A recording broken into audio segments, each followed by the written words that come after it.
Okay, I hope this is recording. Let's take a look at this problem. We have a system of equations, three equations and three unknowns. The situation you have is all of these are lines. It's in three-dimensional space.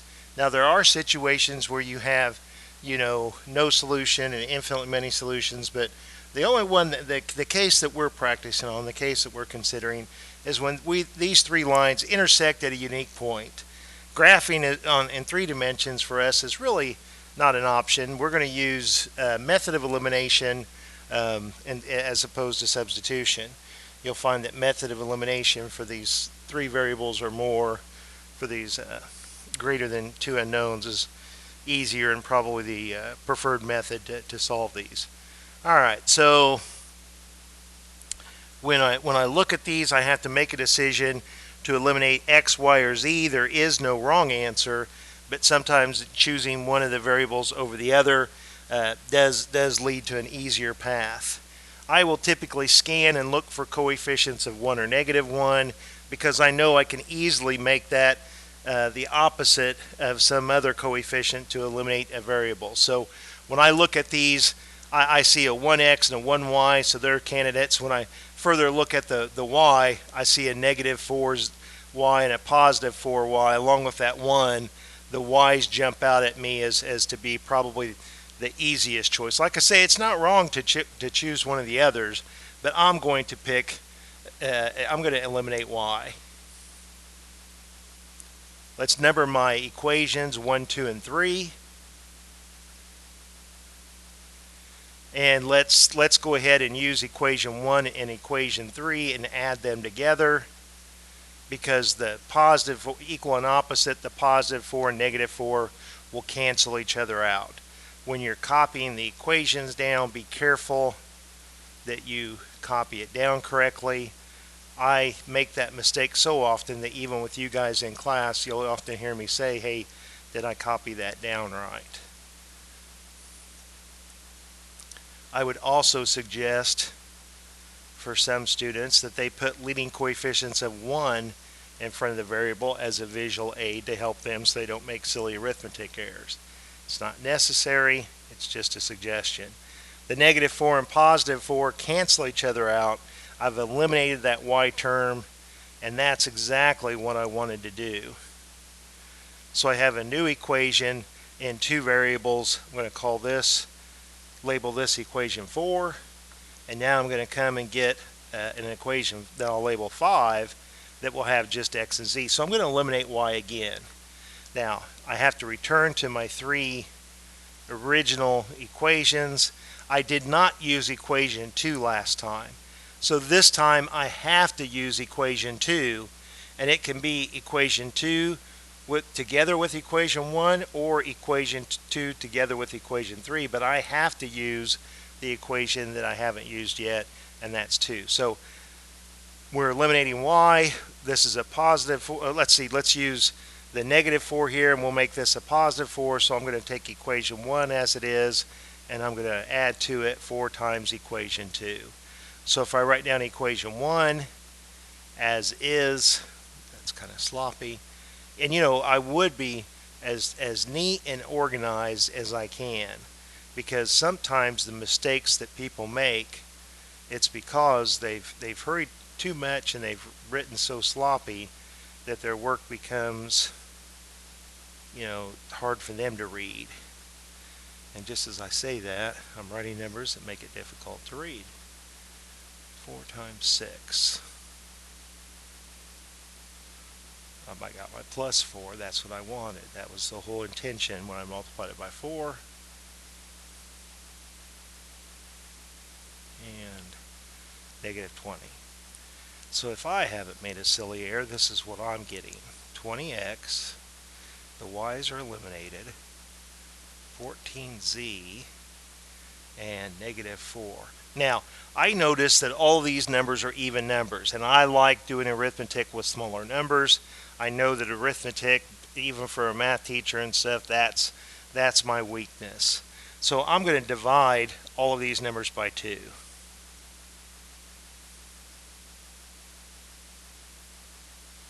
and I'm going to call that equation 5.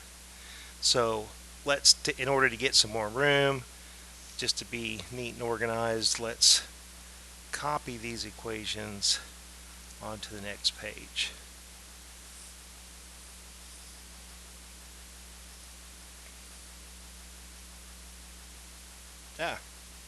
Hit the wrong button. All I want to do is select that. Alright.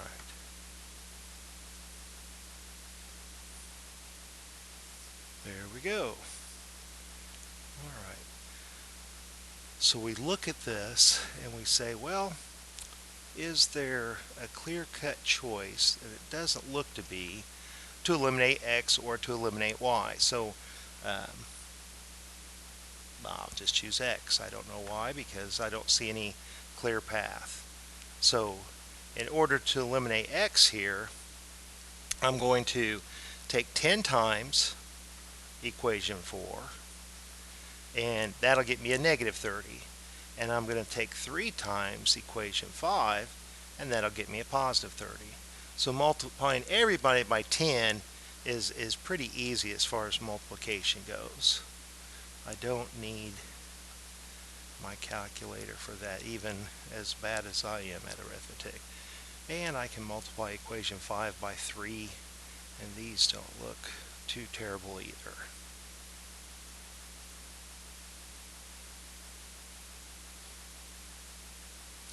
If we add these together, the x's are eliminated.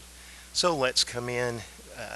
The larger value is negative. My answer is going to be negative, and I'll have a negative 29. And if we take 6 away from 180, we have 174. And if I take positive 174 and divide it by a negative 29, I get, a negative 6. Alright, so we want to plug that back in, substitute that back in to, let's shrink the whole thing a little bit, into either equation 4 or equation 5. I'm just going to pick equation 4 and solve it for x. So in equation 4 it says negative 3x minus 5 times z, but I now know that z is a negative 6. So that guy is 30, and 18 minus 30 is a negative 12, and x is 4. So that's not too bad. Alright, so let's come over and take this x and z and go back to the original equations and pick one of those to solve for our last variable. So let's copy this over here where we can see it. We're trying to solve for y, so I'm going to go ahead and pick the second equation. 6 times x is 6 times 4, and then plus y, and 4 times z, and z was negative 6, and that's negative 5. Well, here I have a 24, and here I have a negative 24, so y is equal to negative 5. Now, we prefer to write our answer as an ordered triple. And typically, just like they use x comma y and not y comma x, by convention they'll use x comma y comma z. Now, if they give you some other 3 letters, A, B, C, M, N, P, or M, N, Q, or some other values, you'll have to define the order. It's probably not universal. Maybe sometimes people put in alphabetical order, but I would not say that that's universal. X, Y, and Z. Alright. There is my answer for problem number 1. Let's go on here to problem number 2. Now, it's different. We had 3 equations last time. We see immediately that we only have 2.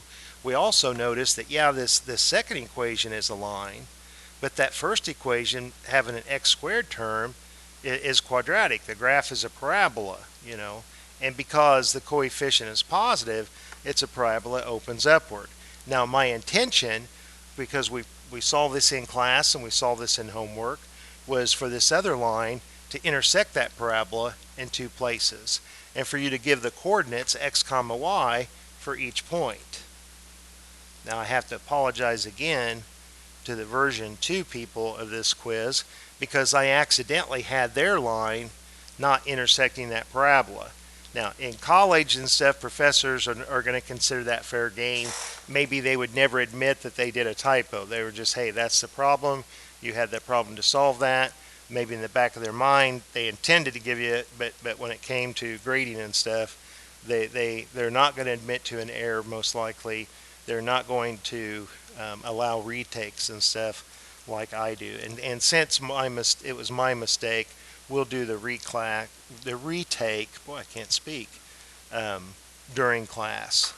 All right, and then obviously I'll take the higher of the two scores. And if you're happy with your first score, well, I guess you don't have to take the retake. There were a few people, in all three classes that did score 100, and I would have thought that there would have been some more than that in every class. So hopefully that's what we see the second time, that we see a lot of hundreds or near perfect papers.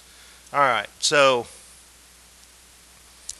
this one we would solve by substitution. Elimination, we're not going to be able to eliminate that x squared term because there's not another x squared in the other equation where I can get the terms equal and opposite. So with substitution, I'm going to number my equations 1 and 2. If I was to just rewrite equation 1 as is, y equals x squared minus 6x plus 7, well, equation 2 tells me that y is equivalent, I must have cut off part of that y, that y is equivalent to 2x minus 5. Now I have a quadratic equation. You're very familiar with it. You've studied it. You've solved quadratic equations in Algebra 1, Algebra 2, geometry. You've seen this type of problem before. Now, let's get 0 on one side and everything else on the other, and then we'll be in a situation to either to apply the quadratic formula or to see if we can factor it. If I add 5, I have 12. With a leading coefficient of 1, I would take the time for a moment and see if I can't factor it, because in general that's going to be a faster solution than the quadratic formula for most students. So let's have x times x is x squared, two numbers that multiply together to give me a positive 12, but add together to give me a negative 8. I think negative 6 and negative 2 do the job. We have a theorem that's called the zero product theorem. Now I typically just jump straight here to the solutions, but technically what it says is that if you have a product of two or more numbers and that product equals 0, then one or more of those factors, see, x minus 6 is a factor, has to be 0. So in this case, x minus 6 is going to equal 0, or x minus 2 is going to equal 0 in order for this product to be 0. This is a one-step equation. The inverse operation of subtraction is addition. We add 6 to each side to balance the equation, and we get our solution.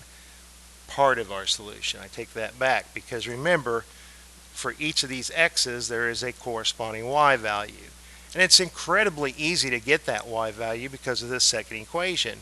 We can replace the x with 6. Now if you want to put 6 into the first equation and do that arithmetic, it's not that much harder. I mean, it's not like it's impossible, but it's probably easier, or at least for me it's easier, to double this number and then subtract 5. If I double 6, I get 12, and 12 minus 5 is 7. If I plug in, and by plug in we mean substitute.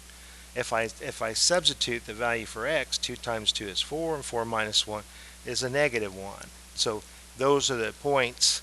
Now, I would not count it wrong if you stop there, but some people would. You want to give it as an ordered pair. Remember, we were looking for the coordinates of a point, not just numbers written down. So the order of these numbers, the 6 comes first and then the 7 by our convention of how we write our ordered pairs in two-dimensional plane in the Cartesian coordinate system, or the rectangular coordinate system as it's called. All right, so that's what I get for problem number 2. So on the Ed Puzzle videos, there are 4 versions to the quiz. We'll have a retake because it's worthwhile to look at version 2 and maybe to feel a little bit sorry for those people, or at least I don't feel sorry that it shouldn't have been totally unexpected, but yeah, we didn't see it. Warning light should have been going off and something should have been up. And there may have been some people, since my answer key from that program was written out, if I saw that you wrote no solution, I'm sure I marked it wrong. So I'll go back and look at those to make sure if those people got it right that they get full credit. Because if you like your score on the first quiz, well, you don't have to you can retake the second quiz just as practice, because I'm only going to count the higher the 2 scores. But while they're taking the quiz, if you scored your 100, you can use that time to work on a weekly, or to start the next assignment, or to review for the next quiz. And remember, if you ever want to, if you have time like that and want to work ahead, I have all the skill packets on the website, and I have our assignments and stuff, or at least skill packet 1 on there. And the skill packet ends in kind of a tough way with word problems. So if you have an opportunity to work ahead, I would do it. Hey, I will talk to you later, and I hope these videos help. Give me some feedback and let me know, because if it helps you, well, I'll keep making them.